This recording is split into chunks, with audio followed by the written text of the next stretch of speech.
ሰላም ውድ የተከበራችሁ የኢትዮ አርሰናል ዩቲዩብ ቻናላችን ቤተሰቦች በእያላችሁበት የዓለም ዳርቻ አክብሮታዊ ሰላምታችን ይድረሳችሁ መልእክታችን ነው። እንግዲህ ከአድማጮች ታዲያ ከኢትዮ አርሰናል የዩቲዩብ ቻናል ወደ እናንተ ለማድረስ የመረጥናቸውን አጫጭር አርሰናል ጉዳዮችን ከዚህ እንደሚከተለው ማስደመጣችንን አሃዱ ብለን የምንጀምር ነው የሚሆነው። እናንተ ለቻናሉ አዲስ ከሆናችሁ ሰብስክራይብ ማድረጋችሁን እንዳዘነጉ መልእክታችን ነው። ወደ ተቀዳሚ ጉዳይ በቀጥታ የምወስዳችሁ ነው የሚሆነው። የቤንጃሚን ሴስኮን ዝውውር በተመለከተ የተሰማውን ዜና ቀዳሚ ላድርግ። የአርቢ ላይፕዚግ እግር ኳስ ቡድን የበላይ ጠባቂዎች ቤንጃሚን ሴስኮን ለማስፈረም በሄዱ እንቅስቃሴዎች አርሰናሎች እንግዲህ በተለይም ለተጫዋቹ ዝውውር እስከ 100 ሚሊዮን ዩሮ ጠይቀው እንደነበር ይታወቃል። ይህንም ገንዘብ እጅግ በጣም የተጋነነ ነው በሚል የአርሰናል እግር ኳስ ቡድን የበላይ ጠባቂዎች ደግሞ ከቪክተር ዮኬሬሽ ጋር የድርድር እንቅስቃሴዎችን አድርገው ነበር። ነገር ግን አሁን ላይ ላይፕዚግ በተጫዋቹ ዝውውር የዋጋ ቅናሾችን አድርገዋል። ቢልድ ባስነበበው ዘገባ መሰረት እንግዲህ ከአርቢ ላይፕዚግ አሁን የጠየቁት ዋጋ ከ100 ሚሊዮን ዩሮ ወደ 70 ሚሊዮን ዩሮ ማለትም 30 ሚሊዮን ዩሮ አካባቢ ገንዘቦችን ቅናሽ ማሳየታቸውም ተዘግቧል። ታዲያ እንግዲህ ተጫዋቹን የአርሰናል የበላይ ጠባቂዎችም ለማሳመን በሚያደርጉት እንቅስቃሴ የግል ጉዳዮች ወይም ደግሞ የተጫዋቹ ደሞዝና ጥቅማ ጥቅሞች መሰናክል እንደማይሆኑ ያምናሉ። ግን ደግሞ በዋነኛነት ችግር ተደርጎ የሚወሰደው አሁንም 59 ሚሊዮን ፓውንድ አካባቢ ወይም ደግሞ 70 ሚሊዮን ዩሮ አካባቢው የዝውውር ገንዘብ በምን አይነት መልኩ ይከፈላል በሚለው ነው። አርሰናል ያው በክረምት የዝውውር መስኮት እንግዲህ ከሽያጮች ገንዘቦችን ለማግኘት አቅዶ እየሰራ በተመሳሳይ ደግሞ ሌሎችንም ዝውውሮች ለማጠናቀቅ ተፍተፍ የሚል አይነት ቡድን እንደሆነ ይታወቃልና በዚህ ጉዳይ እንግዲህ በርካቶች ሀሳቦቻቸውን እየሰጡ ይገኛሉ። የተጫዋቹ እንቅስቃሴ ወደ አርሰናል የመሆኑ ጉዳይ የሚቀር አይደለም። አንዳንድ ምንጮችንም ስመለከት አርሰናል በየትኛው መንገድ እስከ ሐምሌም ቆየ እስከ ነሐሴም ድረስ በእርግጠኛነት ቤንጃሚን ሴስኮን የቡድን ስብስቡ አንደኛው አካል እንደሚያደርገው በቡድን ስብስቡ ውስጥ በቀጣይ የውድድር ዓመት የምንመለከተው ስም ቪክተር ዮኬሬሽ ሳይሆን ቤንጃሚን ሴስኮ የመሆኑ ጉዳይ የሚቀር እንዳልሆነም መረጃዎችንም እየተመለከትኩ እገኛለሁ። ታዲያ በእነዚህ መረጃዎች እንግዲህ በደንብ ማየት ከቻላችሁ ውድ አድማጮች አብዛኞቹ ማለት በሚቻል መልኩ አርሰናል በዝውውር ገበያው ላይ የግል ጥቅማ ጥቅሞች ችግር እንደማይሆኑበት በዋነኛነት ችግር ተደርጎ የሚወሰደው ላይፕዚግ የጠየቁ የሚገኙት 100 ሚሊዮን ዩሮ ስፖርቲንግ ሊዝበን ከቪክተር ዮኬሬሽ ከጠየቁት ገንዘብ አንፃር እጅግ በጣም የተጋነነ መሆኑ ነው። ይሄ ጉዳይ ነው ዝውውሩን እስካሁን እንዲስተጓጎልና እንደዚሁም በፍጥነት እንዲያልቅ ያደረገው። ሚኬል አርቴታ ግን የፕሪሲዝን የጨዋታ እንቅስቃሴዎችን ኦልሞስት ከ25 ወይም ደግሞ ከ24 ቀናቶች በኋላ መድፈኞቹ እንግዲህ ጨዋታቸውን ሲያደርጉ በዛ ጨዋታዎች ላይ በቡድን ስብስቡ ይሄ አጥቂ እንዲኖር ወይም ደግሞ ሌሎች አጥቂዎችን ቢሆኑ የፕሪሲዝን የጨዋታ እንቅስቃሴዎችን በአንድ ላይ እንዲሳተፉለት ይፈልጋል። ከዛ አንፃር ነው እንግዲህ መረጃዎችንም ሳገላብጥ የተመለከትኳቸው ዜናዎች የሚያሳዩት ቡድኑን እንደ ቡድን የተሻለ ለማድረግ ሚኬል አርቴታ በረጅሙ አቅዶ እየሰራ ይገኛል። ይህንን እቅዱን በማሳካት ደረጃ እንግዲህ ከሚተባበሩት ሰዎች ምን አይነት ሂደቶችን ይከተላሉ በዋነኛነት ይጠበቃል። እዛው እንግዲህ እስኪ ወደ ጣሊያን ጎራን በልና አትላንታ ቤት ላይ እንከተም።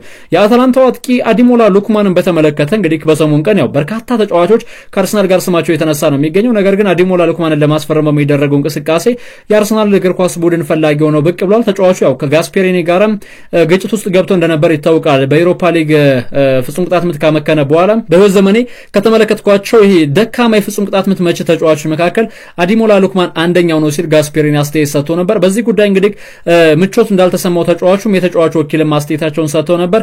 በቀጣይ እንግዲህ ተጫዋቹን ለማስፈረም አርሰናል ይፋዊ ፕሮፖዛሎችን ይዞ በሮችን እንደሚያንኳኳም በስፋት የተዘገቡ ነው የሚገኘው። የሞርጋን ሮገርስም ጉዳይ ሌላኛው ተጠባቂ ጉዳይ ነው። ሞርጋን ሮገርስ በአርሰናል የዝውውር ኢላማ ውስጥ ከገቡ አስደናቂ ተጫዋቾች መካከል አንደኛው ነው። ታዲያ አንድሪያ ቤርታ እንግዲህ ይህንን የግራ ክንፍ አጥቂ አሁን ላይ ወደ ቡድን ስብስቡ በመቀላቀል የአርሰናል ቡድን ሰፊ የሚባሉ የቡድናዊ መዋቅር እንዲኖረው ይፈልጋል።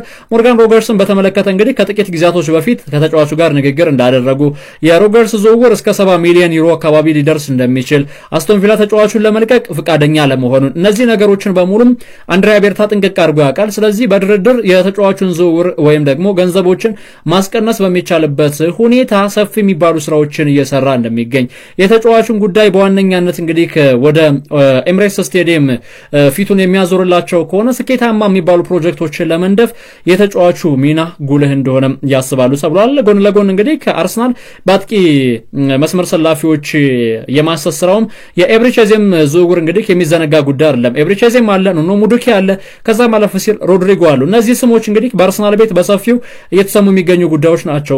በቅርብ ቀናቶች የአንቶኒ ጎርደን እና የኒኮ ዊሊያምስ ነበር።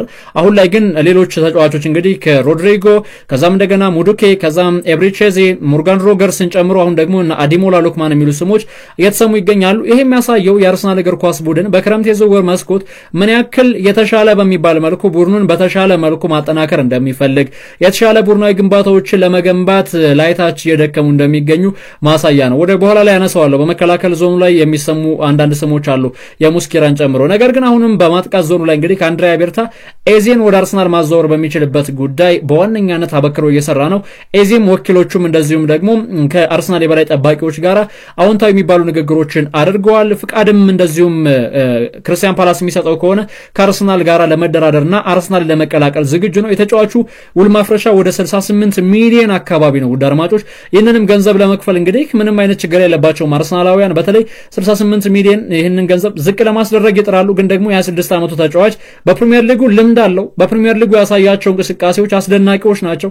ይህንን ነገር እንግዲህ በድጋሜ በአርሰናል ቤት ያሳያል ብለው እምነት ስለጣሉበት የተጫዋቹ መዳረሻ ወደ ሰሜን ለንደን ሊሆን የሚችልበትም አጋጣሚ ሰፊ መሆኑም ተዘግቧል። አርሰናል ወደ አያክስ አምስተርዳም ፊታቸውንም እንደዚሁም አዝሯል። የጆሬል ሃቶን ጉዳይ በተመለከተ ማለት ነው። ተጫዋቹን እንግዲህ ለማስፈረም በሚደረገው እንቅስቃሴ የአርሰናል እግር ኳስ ቡድን የበላይ ጠባቂዎች ባለፉት 4 ዓመታት የጆሬል ሃቶን ጉዳይ በአጽንኦት ሲመለከቱት ነበር። እንደዚሁም ተጫዋቹን ደግሞ በምልመላ ክፍላቸው አስገብተው በደንብ ሲቃኙት እንደነበርም ዘገባዎችም ያመላክታሉ። እናም ከ15 ዓመቱ ጀምሮ ማለት እንግዲህ ኦሬዲ አሁን 19 ዓመቱ ነው። ባለፉት 4 ዓመታት ስካውት ሲያደርጉት ነበር የአርሰናል እግር ኳስ ክለብ የበላይ ጠባቂዎች። ይህንን ተጫዋች እንግዲህ ወደ ቡድን ስብስባቸው ቀላቅለው የተሻለ ቡድንን መገንባት በሚችሉበት ጉዳይ ጆሬል ሃቶን ወደ ቡድኑ ማምጣት ይፈልጋሉ። ሊቨርፑልም የተጫዋቹ ፈላጊ ነው። እንደዚሁም ደግሞ አርሰናልም ሁለቱ ክለቦች በጥልቅ የፉክክር መንፈስ ውስጥም ይገኛሉ። ስለዚህ በቀጣይ የውድድር ዓመት ላይ እንግዲህ ይህንን ተጫዋች በፕሪሚየር ሊጉ የመመልከት እድላችን ከፍ እያለ የመጣ ነው የሚመስለው። የጋብሪኤል ማርቲኔሊን ጉዳይ እስኪንመለከት ዲማርዚዮ